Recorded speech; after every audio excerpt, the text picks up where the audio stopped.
You found it. Your home for the best content on your favorite team, the Fighting Tigers of LSU. Do us a favor. Subscribe to the channel. Leave your comments below. And be sure to smash that like button. LSU is back on the practice field on Thursday morning. Our buddy Wilson Alexander from The Advocate was there. He's here now. How are you, Wilson? I'm doing well, Matt. How are you? Doing good, man. I appreciate it. Hey, let me start with, we'll get to some of the newsy stuff in a second. Let's start with practice itself.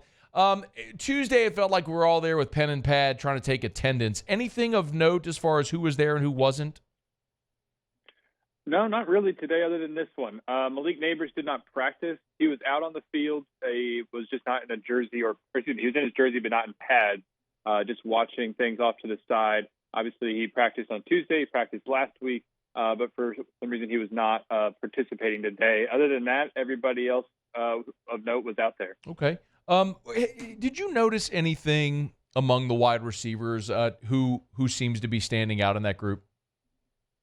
It was interesting that they were rotating quite a bit, especially with Malik not practicing today. Kyron Lacey stood out in some ways. He had a couple of really nice catches along the sideline on some deep corner routes. Aaron Anderson was getting quite a bit of run today as well. Those were probably the two that were practicing a good bit. And also Shelton Sampson. Seemed like he got some run with the ones. I think at one point caught a touchdown from Garrett in one of the drills that LSU was doing. And so with Malik out today, those two in particular, Anderson and Sampson, seemed to benefit.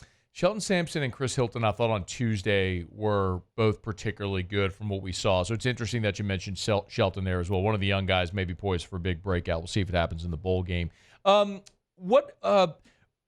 There's always going to be questions about Garrett taking over for the first time. I'm curious what you've seen in the couple of observation periods we've had. Well, it's hard to glean too much from them because it's been 45 minutes both times, and we haven't necessarily seen any full team work done. Today they were on an opposite field, and so it's hard to see as well exactly what they were doing. But we've seen, I guess in a very general sense, kind of the style that Garrett plays with, and it's what we've seen from him for the last couple of years, airing it out. Emory Jones said today that the offensive linemen have to know that they're going to have to block just a little bit longer. They have to hold on to their blocks a little bit longer than they did with Jaden back there because of his propensity to run once he got through his reads. Whereas Garrett's really looking to throw the ball downfield, and obviously he has such trust in his arm that he's trying to make some good throws down the field that you don't often see. And so the style of the offense just looks like it's going to be a little bit different in this bowl game in some ways. Particularly, I'll be interested to see what they do with the run schemes. We maybe got a couple of glimpses at today. It looks like there was some pulling guards and stuff like that on a couple of plays that I don't remember seeing a whole lot of during the season this year because there was so much of the inside zone and RPO game and the zone reads that Jaden was so good at. So maybe that will be a little bit of an added dimension in this bowl game as well with Garrett at quarterback.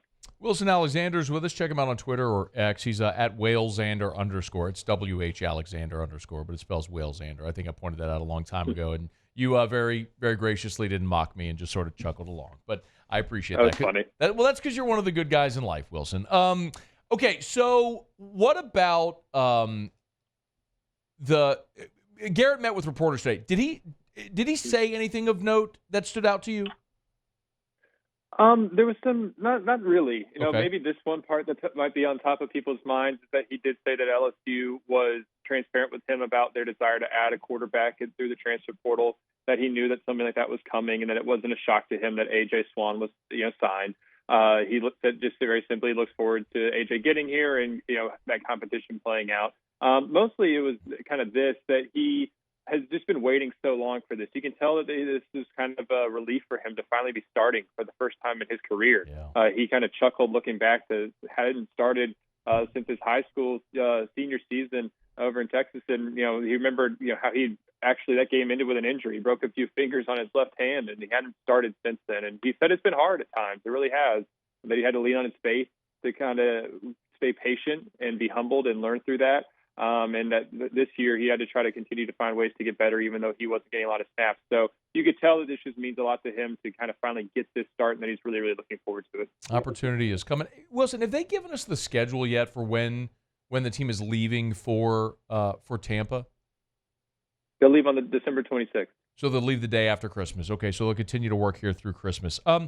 Maybe the most newsy thing today was from Mekhi Wingo, who we've seen out there practicing, Wilson, but he said he's still undecided. What did you make of what Mekhi Wingo had to say, just the whole situation there with Wingo and the importance of that decision on the defensive line?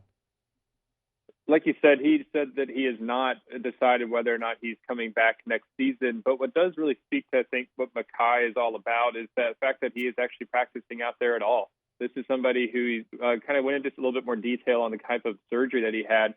He had an adductor tear. He also had some muscles that had, he said, quote, torn off of his pelvis. And so he went, obviously underwent surgery to repair that. But he really wanted to play in this game, he said, because I'm a captain of this team, and I feel like I owe those guys to come back and play and help get that 10th win.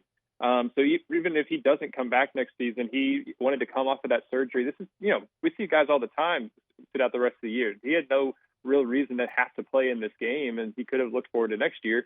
And instead, he wants to be out there and play, and he said he's at about 90% that he expects to be back completely healed again, and kind of in terms of his conditioning, too, in particular, by the bowl game. But we'll have to wait until after that to really find out if he's going to be back next season. He said after the season ends is when he will sit down with his family, decide what's best for him, and make a decision. Wilson, do you suspect we're gonna hear any more decisions of players staying or going before the bowl game, or do you think all that's going to happen after? Or are we assuming that all these players that haven't announced are returning? Yeah, I think there's a lot to be decided and figured out, and I think a lot of it's going to probably come after the bowl game. And the majority of them have just been when we've had media availabilities with them, simply asking them, hey, are you coming back next year or not? And Kyron Lacey said he's coming back, and Greg Penn said he's coming back, but otherwise these guys haven't really taken to social media or anything to announce that they're leaving. I mean, obviously Charles Turner accepted the Senior Bowl invitation was indication that he's gone, but it seems like the majority that's going to come after the bowl game because they have so many guys playing in the bowl game. Oh, I did want to ask you about Charles Turner for those that missed it. He did announce, or the Senior Bowl announced that he has accepted the invite to play in the game. A reaction to Charles Turner's decision, who could use the COVID year and come back for a 6th season? Yeah, it was, certainly had a decision to make. It would have been great for LSU if he had decided to use that year. Him accepting a Senior Bowl invitation is an indication that he will be gone. He could end up changing his mind. I remember back in a couple of years ago when the Kelly era was starting, Micah Baskerville had accepted an invitation to a postseason game. He ended up deciding not to take it, and he comes back to LSU. So Charles could maybe change his mind, but usually once you get to this point, you don't. And so he'll probably be gone next year, and that means that DJ Chester is now the heir apparent there at center. Charles, to kind of put a wrap on his career, I should say, a guy who ended up being, kind of answering all the doubts that people had about his size and being a pretty reliable starter there at center over the last few years, starting 24 games. So it would have been great for LSU to get him back, but it seems like he'll be moving on. Wilson Alexander, hey, man, as you empty the notebook, anything else today or from Tuesday that stands out that you think is noteworthy?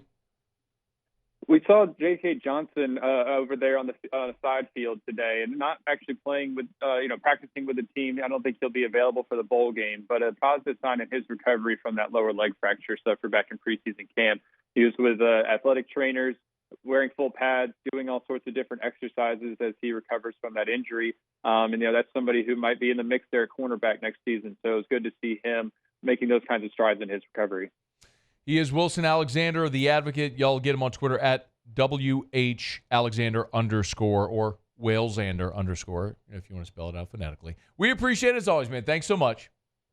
Thanks for having me, y'all. Merry Christmas. Thanks so much for watching. Please leave your comments. I love to interact. And be sure to hit the red subscribe button below.